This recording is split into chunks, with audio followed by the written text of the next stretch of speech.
என்ன சுவாமி நீங்க பாட்டுக்கு வெத்தலைங்கிறீங்க? ஏன் என்ன அப்படி சொன்னா எங்களுக்கு என்ன புரியும்? புரியாதா? நான் மாதிரி ஊர் சண்டை இழுத்துட்டு போயிடக்கூடாது. சரி. ஆமா, ஏன்னா எல்லா பேரும் ஒரு ஊர்ல இருந்து வந்திருக்கோம். ஆமா. யாருடைய கச்சேரிக்கு வந்திருக்கோம்? ஆமா. யாரெல்லாம் வந்திருக்கா? எப்படிப்பட்ட கச்சேரி? எப்படிப்பட்ட ஆள்லாம் வந்திருக்காங்க? அதனாலதான் இன்னைக்கு எல்லாத்தையும் தலகால விட்டுக்கிட்டு இருக்கேன். சரி. ஏன்னா முந்தானத்து ஒரு நேரம் விட்டுட்டு போயிட்டேன் சுவாமி. அதனால இன்னைக்கு நான் தலையில விட்டுக்கிட்டு இருக்கேன் எல்லாமே. யாருடைய கச்சேரிக்கு வந்திருக்கோம் சொல்லணும்ல? யாரெல்லாம் வந்திருக்காங்க தெரியுமா?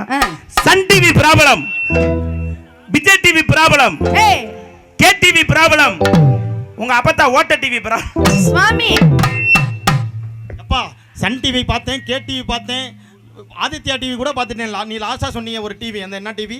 அப்பத்தா ஓட்ட டிவி. அந்த டிவி மட்டும் நான் பார்க்கவே இல்லையா பண்ண வர. அவங்க ஐயா கலவண்டுட்டு போயிட்டாரு. ஆமா. என்னமா சன் டிவி ப்ராப்ளமா? ஆமா. அது ப்ராப்ளம் இல்லடா மண்டலு, பிரபலம். அவனையே உளம்புறேன். பிரபலியம்மா? பிரபலம் அப்படின்னா அந்த டிவியை வச்சு புகழ் பெற்றவங்க. அப்படியா? ஆமா. எல்லா கடையிலும் உளுந்த வடை கிடைக்குது, போண்டா கிடைக்குது, பச்சி கிடைக்குது. ஆமா. இந்த பிரபலம் மட்டும் எங்கேயுமே கிடைக்கும்.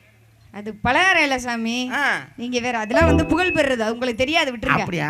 அது சொல்ல தெரிஞ்சா நான் ஏன் போஸ்ட் மார்ட்டம் பண்ற பொம்பளை? சரி. ஆமா. யாருடைய கச்சேரிக்கு வந்திருக்கோம் சொல்லணும்ல? யாரெல்லாம் வந்திருக்காங்க அப்படி எடுத்து சொன்னா தானே தெரியும். ஆமா.